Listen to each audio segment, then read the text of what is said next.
En primer lugar, no es el primero de la saga. Esto arranca con Duhalde, continúa con los lúmpenes de la bonaerense rodeando con una 45 en la cintura la quinta presidencial, y podemos sumar algunas otras expresiones, pero digamos que estas tres situaciones son un triángulo perfecto que te está mostrando lo que para mí es el regreso de manera cíclica de estos sectores, teniendo en cuenta un dato muy concreto. Argentina vive desde 1983 el periodo más largo de su historia, desde la ley Sáenz Peña, desde la instauración del voto universal y secreto, de democracia. Por lo tanto, los golpistas llevan casi 40 años de abstinencia en la República Argentina. Es cierto, son el poder real, sí, son el poder real, pero hace 38 años que no manejan el poder de manera monárquica medieval, ¿no? Es cierto que cada tanto te asaltan las instituciones, la Constitución, la República. No pueden ser en este momento los dueños de la vida y de la muerte de millones de seres humanos como lo fueron durante tanto tiempo, y lo que exigen, porque la pelea central es esa, y ahí vamos a Longobardi otra vez, lo que exigen es que no haya distribución de la riqueza, vienen por la concentración económica.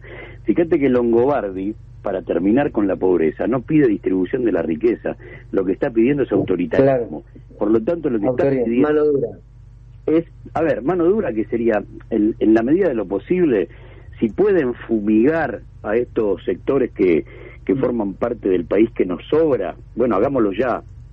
Claro, o sea, sería, sería nosotros con nuestro modelo generamos pobreza, multiplicamos la pobreza y después exterminémosla, reprimámosla, marginémosla aún más para tener una democracia un poco de élite, ¿no? Voto calificado y ese tipo de... A ver, te hago una cuenta rápida. Sí. Hasta la ley Sáenz Peña, entre 1852, después de la batalla de Caseros, después de el fin de Rosas y del pueblo en el poder, y 1916, con Irigoyen presidente, y el regreso del pueblo al gobierno, la oligarquía hizo lo que quiso durante 64 años. 64 años. Crearon una democracia, en función de sus necesidades, recontraformal, con elecciones amañadas, y así crearon la séptima economía del mundo, sin distribución de la riqueza, donde 20 familias no sabían lo que hacer con la guita y un pueblo se moría de hambre. Aparece el radicalismo irigoyenista, gobierna 14 años, tendría que haber gobernado 18, ciclos de 6 para los periodos presidenciales, y después del golpe del 30, crearon lo que más se parecía a esos 64 años que van del 52 al 16. Es el fraude patriótico. 3 años de década infame, donde colocaban presidentes en elecciones fraudulentas. La aparición del primer peronismo completa, primero, la revolución institucional del radicalismo con el voto femenino, y después genera la declaración de guerra, que es la creación de la industria nacional. Al crear la industria nacional, se termina la matriz monopólica económica que tenían ellos con un país cerealero y ganadero, y a partir de ese momento comienza la guerra que algún día tendrá resultado y que por ahora, por supuesto, es una batalla inconclusa. Encima le creamos derechos laborales, mercado interno a través del sueldo obrero. Ya no los necesitábamos como oxígeno del país. Hasta ese momento eran el único recurso, y resulta que a partir de ese momento ya dejaron de serlo. Bueno, ¿qué viene después? También hagamos cuentas. Del 55 al 83 son 28 años, y solamente en ese lapso hay 3 años de gobierno popular sin mayoría proscripta. 3 años nada más, del 73 al 76. ¿Qué hay en el medio? Bombardeo a la plaza, decreto 4161, fusilamientos del 56, plan Coninte, fusilamientos de Trelew, 30.000 desaparecidos. Por lo tanto, esto, hasta que no tenga resultado final, es parte de una batalla inconclusa, con tensiones que siempre van a seguir existiendo. El problema está en, ¿qué hacemos nosotros cuando somos gobierno? Porque cuando vos apretás el acelerador, ellos retroceden. Siempre. Por supuesto, retroceden en función de rearmarse, es cierto, pero retroceden, ¿eh? Es más, cuando ellos son gobierno, también de la mano de la movilización popular, el 2x1, también retroceden, ¿eh? También retroceden. Entonces... Ahora hay una cosa, Gus, y esto corre por mi cuenta, ¿no? A veces, cuando intentamos exageradamente tener diálogo con alguno de los sectores que expresan un modelo autoritario, porque quiero decir, nosotros hoy vivimos en un modelo no bajo un gobierno, sino en un modelo que es autoritario, porque la concentración de la riqueza es autoritaria, la concentración de medios es autoritaria, la imposición cultural que se hace de estos medios es autoritaria. Entonces, siempre dentro de la política la necesidad del diálogo es una parte, pero yo estoy convencido que no es el todo. Primero es la confrontación y la tensión. Ahora, luego aparece el diálogo. Ahora, a mí me parece que, porque es muy interesante cuando vos marcás, ojo, que cuando el campo nacional y popular está administra el Estado y avanza, ellos retroceden. Bueno, es un buen punto, porque si queremos insistir en dialogar con aquellos sectores que históricamente nos persiguieron y que nos odian y nos detestan, va a ser difícil. A ver, Burroni, vayamos a la palabra justa en el tono justo, que nos matan. Porque ahí está el asunto, bombardeo, fusilamiento, desaparición de personas, robo de bebés y vuelos de la muerte. Digo, son eso, porque si no, estamos creyendo que estamos hablando con un adversario político. El otro día decíamos, son incompatibles con la democracia. Yo no puedo discutir con quien es incompatible con la democracia. No toda la oposición es incompatible con la democracia, pero ellos mismos deberán hacer un planteo para pasar por el tamiz ideológico. Bueno, muchachos, ¿quiénes somos? Yo no puedo discutir con quien es incompatible con la democracia porque le estoy dando un estatus que no tiene. Para ser parte del juego democrático, yo cedo, yo entrego, yo soy parte de la convivencia, escucho, busco, negocio, pero eso lo hago con quienes son parte del marco. Quienes no son parte del juego democrático no merecen mi atención ni un segundo. Es eso, para eso lo que hemos hablado tantas veces, la necesidad de que el pueblo pueda identificar al verdadero enemigo, y ese es el gran laburo de los medios de comunicación, que vos siempre confundas al lobo con el cordero. Ese es el trabajo que los tipos hacen. Longobardi, ex periodista, si alguna vez lo fue, operador del poder real casi siempre, ahí lo tenés disfrazado de comunicador social, y lo que está haciendo, casi con seguridad, es hablando por alguien, porque esto es lo que hacen, son voceros, house organ de sectores que por supuesto no pueden decir a cara descubierta lo que están pensando, lo que están sintiendo. Y lo peor es el momento, don Borroni, porque yo acabo de hacer una línea de tiempo así, a trazo grueso, rápido, y me estoy olvidando que todo esto sucede en pandemia. Yo quiero decir algo como para resumir, me parece que puede estar bueno, que Longobardi dice, vamos a tener que formatear la Argentina en términos más autoritarios. Y Videla hablaba de la refundación moral de la nación.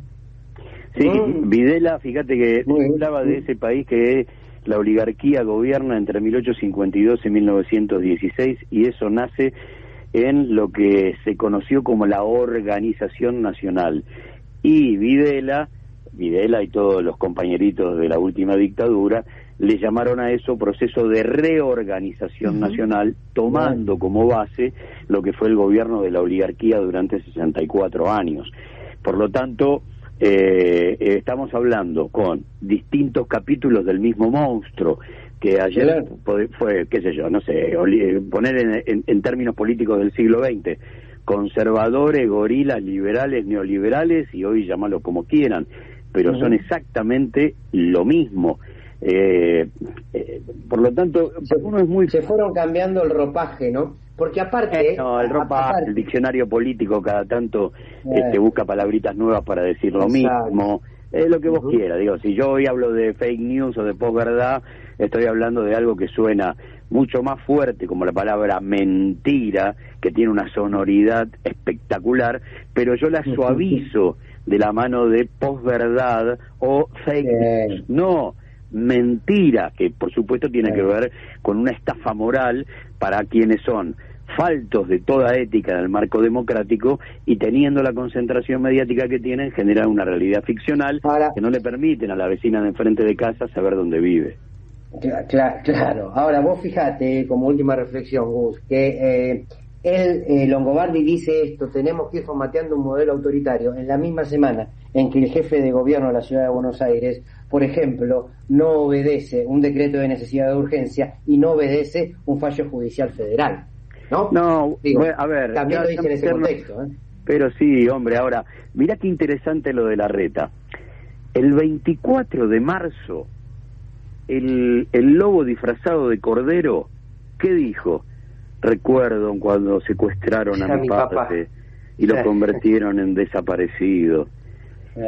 El lobo aparece ahora, ya siente que no necesita la piel de cordero y sale a enfrentar en pandemia, mientras el récord de contagios y el récord de muerte aterra, sale a plantear la apertura de una ciudad que ha sido la capital del contagio a partir de la primera declaración de guerra, que fue la noche de los runners. Nunca olvidar eso. El día que él sacó a correr a miles de seres humanos, creó en esta ciudad la capital del contagio, y hasta ese momento, por encima de errores y aciertos, la cosa se venía sosteniendo bastante bien. A mí me da la sensación, y este es el problema, como también dijimos, no sé si fue en el primer contacto o en el segundo, que hay una parte de la sociedad que está en peligro de extinción intelectual, porque si había temores, si se tomaban, qué sé yo, prácticas de protocolo de emergencia agudas cuando teníamos 100 casos por día, no puede ser que no pase nada cuando hay 30.000 promedio. Claro. Ahí es donde vos tenés que, aunque sea, mirarte al espejo y decir, che, loco, algo está pasando conmigo, conmigo, como ser individual. Pará, si yo cuando había 100 casos, planificaba en mi hogar, en mi familia, en mi laburo, che, loco, dame el alcohol, dame el barbijo, guarda, y resulta que cuando hay 30.000 no pasa nada, bueno, ahí es donde hay una sociedad, una parte, seamos justos, una parte de la sociedad en peligro de extinción intelectual. Entonces, cuando vos le planteás diferencia entre democracia y dictadura, diferencia entre república o una, qué sé yo, una especie de monarquía autoritaria manejada por la oligarquía, y el tipo, qué sé yo, se le borra un poco el paisaje, es oscuro, es raro, y lo único que mide es, bueno, pero qué sé yo, háblame de mi bolsillo, háblame de los precios, y tiene razón, también tiene razón, pero hay que entender el contexto en el que estamos viviendo, si no, ¿qué crees? Gustavo, es un placer escucharte siempre, querido amigo, así que te agradezco mucho esta charla, y bueno, a seguir cuidándose, y después en el próximo encuentro quiero contarles a muchos el extraordinario trabajo que estás haciendo en Radio Nacional, porque se sabe poco y es un esfuerzo enorme, y quienes te conocemos no nos sorprende de tu compromiso con cada una de las repetidoras que hay en todo el país, pero eso no les diga, Borroni, ¿me está escuchando, Borroni? No, sí, no diga repetidoras, se lo pido, no son repetidoras, son emisoras con autonomía, programación propia, y 1.300 compañeros en todo el país, de la base Esperanza en la Antártida hasta la Quiaca. En total somos 50, 104 sumando las FMs, y no son repetidoras. Se lo digo, como no vaya a Tucumán, por ejemplo, a decir ¿dónde está la casita de Tucumán? Porque lo van a ver. No, para tanto. Usted como es, yo lo halago y usted me reta. Pero bueno, no importa, Campana. Escúcheme, como el otro día, qué feo que la pasaron, San Lorenzo, todo el segundo tiempo atrás estuvieron, no sé cómo se anima a decir ciertas cosas, pero bueno, no sé cómo se anima a decir ciertas cosas, pero bueno, ahí tiene, esa es una metáfora del país en cuanto a el gobierno popular y el avance de la oligarquía antidemocrática. Cuando yo recupero la pelota es para atacar. Abrazo, querido Gustavo Campana, un placer tenerte. Gran abrazo para los dos.